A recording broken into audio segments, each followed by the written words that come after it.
welcome back. Today we're talking about episode 1 of the new Kanye West documentary on Netflix. This is part of a 3-part series which documents the rise of Kanye West. The documentary relies heavily on footage from Clarence Simmons, a comedian, a public access TV host who quit his job to document the rise of Kanye West, and boy are we glad he did. Act 1, Vision, focuses on Kanye's sort of struggle to go from producer to signed artist. And there were a lot of things that really took me back. First, he had a camera crew following him around the entire time, which nowadays with social media, it's normal. You know, we've kind of normalized people documenting their lives. But back in the day, it was very unusual. So it's unusual because of the logistics, like having people literally film you. And also, who are you to be filmed? You know, he's a producer, a little known producer. So it was kind of like the side eye he must have been getting from people, like, what are you doing and why are you doing it? But of course, looking back, it was imperative that he captured these timeless moments. So this documentary made me, this first episode made me very nostalgic for a lot of reasons. And I was impressed. I was impressed firstly by the degree of intimacy between Kanye and his team. Like, there are no ulterior motives, I felt, when watching this. And I say this because of the level of vulnerability, because he talks candidly. You feel like a fly on the wall. You feel like they're all a team. They're in it together. They're not trying to construct an image of Kanye as someone who like says someone that he's not, and that really took me back. Like, he talks about his insecurities. So you feel like you're really in the trenches with him, And the way the story is sort of organized is the narrator kind of parallels his life with Kanye's. And this first episode has like an overarching message, which is like, don't stop believing and enjoy the process, right? Like, it's all about the process. Like, I didn't realize what an uphill battle he had in trying to get signed. And so watching him like grind and kind of fight for his life, like, you're really rooting for him. You get very invested in his story, and the way the footage is organized and the pacing of this first episode, it's really interesting because it's such a contrast to how a lot of people feel about him today, right? Because you watch this and you wonder, like, man, when did we stop rooting for you? Because it really takes you back. Like, you cannot watch this first episode and not just smile ear to ear. And again, it speaks to how well paced it is and how well organized the footage is. So this first episode introduces us to Kanye as a successful producer. And he's kind of like, he's done well for himself, and he's garnered a reputation solely based on his talent. But he's struggling, he's struggling because he wants to be signed and no one really takes him seriously. And throughout this first episode, there's a line between confidence and arrogance. And I think he never crosses the line. Like, it's confidence, I don't think he's arrogant. And a lot of this has to do with the amount of hard work he puts into it, because he's not really afraid to be seen trying. Like, there's a scene where he kind of goes into, the studio, and he forces people to listen to All Falls Down. And All Falls Down is a great song. It aged incredibly well. It was like I was listening to it for the first time when I was watching this. And he's really pitching himself. Like, it's shameless, right? And they're documenting all of it. And the people in the office look super annoyed. And they're like, can you please turn off this camera? Like, we got work to do. And I would like to believe if I was one of those people in that room, I would have stopped the presses and gotten him signed, because it's hard to watch this and not be like, are you guys okay? Like, you're offended for him. And also, maybe because I was watching it subtitled, for the longest time, I thought the lyric was single black female addicted to weed. So I would be in my car going like, single black female addicted to weed. Yeah, that describes me perfectly. But it's addicted to retail. And so I don't know why. Like, there were a few lyrics in there that I was like, what? That's what he was saying? And no, it's a great song. But sadly, they didn't really take him that seriously. But I was really impressed by his humility. And again, there are no ulterior motives. Like, the way this documentary is organized, by kind of showing us these moments where he's failing and you're kind of cringing. You're like, damn, like you really just wanted to capture your life. And he had such an uphill battle. And this sort of humility, I think, is mirrored in his music, because he has this conversation about like his big break. You know, he's pointing to the back of an album where his name is like really tiny and like barely inscribed. And he says, you know what, I needed this. I had nothing. I was broke. I was hungry. You know, he describes instances where he was showing his music, like screening his beats for artists, but at the same time, he had no car. And he was literally running from studio to studio just to make it, you know, just to like show people his music. And he was exhausted, you know, and he was saying, I'm not going to pretend like I had it all done, you know, like I needed this, I got it. And he kind of has this wonderful like conversation on camera about how people, like, although he's had some success now, people kind of, sometimes your success, your past success can hinder your future success. And watching him in this first episode, it's clear that he's always on to the next thing. Like, he's always thinking ahead. You know, he's always thinking like, okay, how can I be better than yesterday? And again, I think it's mirrored in his music, because, you know, all his albums are good, in my opinion. Like, some, yes, are better than others, but each album speaks to where he is at that time. And again, his confidence speaks to his talent and how hardworking he is. And as you're watching him speak, I think sometimes how you value yourself is more important than how other people value you. And so he's in this weird period, and we get to the point in the documentary where he's in music purgatory, like he's basically in limbo, and he's successful enough, like he can't go up and he can't go down, you know? And it's to the point where people are really trying him, right? Like they're really trying him. Like they want to get beats for free, and they kind of show his sense of humor, right? Like he's really funny. He's just like, yeah, like I'm not, like that is impossible. Like, you know, you capture these moments where it's like he really values the amount of work that he put into it. And it's not arrogance, you know, it's not like he's not desperate, you know, like he put in enough work that he's like, you know what, let me not get taken advantage of. He kind of stays in this weird place where he can't go up and he can't go down. Watching him in, you know, music purgatory, I'll say, like the lead up, because his big break comes with this MTV. So he gets this opportunity to go on this, you know, be documented by MTV, which is where the documentary ends.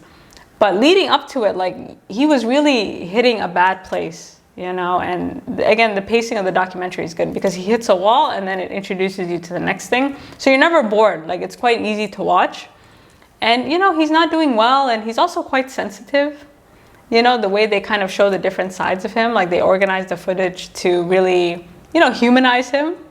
At one point he has some, you know, he has like this conflict with another rapper, and, you know, he's trying to settle it on the streets, but he's so cute, you know, he has a sweater on. You could tell he was really sad about it. Like, he doesn't pretend to be this tough guy, you know?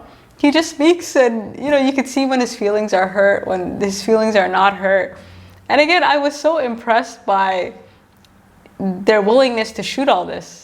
You know, he could have easily said, you know what, cut the camera, I'm not happy. But instead he lets the camera roll to the point where it's like the camera isn't even there. And that is really impressive. Get to this MTV documentary, and this is his final. So rather than get in where he fits in, he decides to make room for himself. So throughout this, like you see him like forcing the door open, you know, like you can't wait around for good things to happen, you have to make them happen. And I like this documentary because it was like a documentary within a documentary, right? So this documentary that's, you know, documenting the making of this documentary that's going to make him famous, it was really nice, you know, like everything was captured. And again, you're like, okay, this is it, this is fantastic. And from this documentary, they introduce us to his mother. And I like the segue because his morale is decreasing, and you kind of see why he never loses hope. His mother was a pleasure. So we meet Donda, and again, her level of comfortability in front of the camera, again, it's unreal. Like everybody's just chilling and talking, and you don't feel like, again, you feel like everybody trusts each other behind the scenes. So then when you're listening to these conversations, you can kind of, again, you feel like you're in the trenches with him. And it speaks to how well organized this first episode is. And so his mother, Donda, is a school teacher. I think she was a very good school teacher because she roots him on, you know, any self-doubt that he has, she kind of like counters it, you know, and he comes in and he's wearing like this gold angel necklace. And she looks at it and she's like, that's a nice necklace, but like you could have gotten a house. But also like, that's a great necklace. You know, she's like, she doesn't scold him. You know, she kind of roots for him. And, you know, when you have like your mom as your cheerleader, like you could tell he was just so comforted by that. And she knows the lyrics to his songs and, you know, she's always following up with him. And I was like, you know, and I think that's why he never becomes arrogant, is because there's a difference between people who compete with themselves and people who compete with other people. Because during the time he's getting rejected, he never really blames anyone. Like there's never this like, well, I'm better than this person or I'm better than that. It was more like, I have the potential to reach the heights that they did, but it wasn't like in comparison to anyone. And I think that brought him some peace of mind. So, you know, it does make a difference. If you're competing with other people, you're more likely to be vindictive. You're more likely to just wallow or just stay stuck in your past successes. But again, watching him with his mother, you kind of get like why he's able to just kind of take the rejection and keep it moving, right? Like he had a very strong base. His mother, you know, this scene is really important because you kind of understand where his confidence in his work comes from, like why he's so, not why he feels he's talented, right? Because his mother at one point says, anybody that does something that much and that long and is that good at it, like eventually it's gonna pay off, you know? So it's not just like you, like everyone has a natural talent, you could say. But the difference is the people who stay grinded. You know, it's the people who keep it moving. So, like, think of yourself as a superstar, but you have to stay grounded.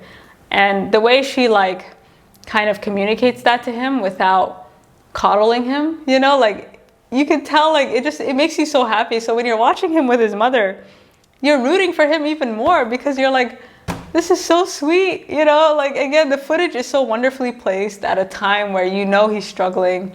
You're hoping this MTV thing works out.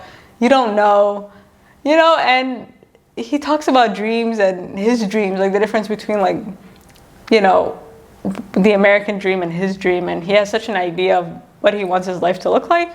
And after watching him with his mother, you're like, I hope you get there. And so this is a nice transition going towards the end of the episode because you're really rooting for him. And I like how they started with All Falls Down and they ended with Jesus Walks, because both of these songs, again, it was like I was hearing it for the first time. Like like you're listening to it and you're like, oh my God, it's still fresh. And it speaks to his hard work and also his undeniable talent, right? Like it's not about just getting signed. You know, with him, it was very important. Again, that's what this footage really is trying to document, like his talent, you know, and how a deal or no deal, it was hard to not acknowledge that. And there's this scene where he's trying to get this rapper Scarface to come in on one of the songs. And he kind of scolds him because at one point he puts his retainers on the desk and he's just like, what is this? And, you know, Kanye's a bit embarrassed. He's like, sorry, those are my retainers. Like, I didn't, you know, like you could tell he was just kind of sad. And, you know, they documented that. But as talented as he is, he still doesn't know how to move in this world, right? Like professionally, he's done very well, but he's still trying to figure out his footing, like how to move in different spaces comfortably, you know, and he admits to it. You know, he admits to it in this sort of sit-down interview where he kind of says, I'm still trying to find myself. You know, I'm not going to sit here and tell you like I have it all figured out because I don't. And he sees it as like the glass half full, not half empty. And he has this interesting conversation about like turning your disadvantages into advantages and not, you know, not kind of fixating on the things you don't have. And he also makes an interesting statement. He says, getting green makes you almost white. And watching Kanye, I think he's best when his back is against the wall. And a lot of that has to do with gratitude. Like there's a level of gratitude that's communicated in this first episode, and it's this gratitude that makes him happy, right? Because you see him, there's one scene where he's in Times Square and he's just like looking around and he can't believe he's in Times Square, and he's always like repping his city, and you feel like he's very much aware of the opportunities he has, and he tries to make the best of it. And when the door is closed, he forces it. And I think it speaks to like enjoying the process, right? And where Kanye has probably gone wrong now, like just watching, it boggles the mind. And I think when you're so focused on the end goal, you know, like it's not gonna happen.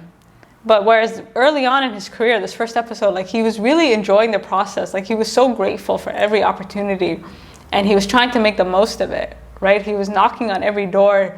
He was going through every door. And the way the documentary ends, there's this wonderful scene with Donda and Kanye, and they're going back to their old house, and they're looking at the walls, and they're just like, what is it? Like they're just laughing, you know, all the memories and things in there. And, you know, they're sitting back, and again, there's this wonderful like story he talks about, like this talent show, you know, like he basically like was mimicking Stevie Wonder, and he's like, I can't even believe I did that. And his mom was reassuring. She's like, nah, it's okay. Like, and you know, that scene was nice because it kind of shows like you're always where you're supposed to be, you know, like you're doing things that regardless, even if it doesn't make sense, as long as you're moving forward, like there's no looking back. And I really like how they ended with him and his mother just kind of going through the house, and it was really nice, you know, it was it was fantastic. So the episode ends with a preview of this MTV documentary that's about to blow him up. And overall, I was very impressed. You know, this first episode is very well organized. You could tell they had a lot of footage from these early days, and there's no ulterior motive, right? Like in having him document these early days, he really wanted to document the process. And, you know, good or bad, he let them film everything. You know, there wasn't anything where he was like, cut because there's a lot of moments in there where you're like cringing for him. You're like, ooh, maybe you shouldn't have done that. And like still, you know, like you can see it in his face when he's happy, when he's sad. And it was a very impressive first episode. I don't know where it goes from here. It depends on how much footage they have, but overall, this was excellent. So you guys let me know what you think, and until next time.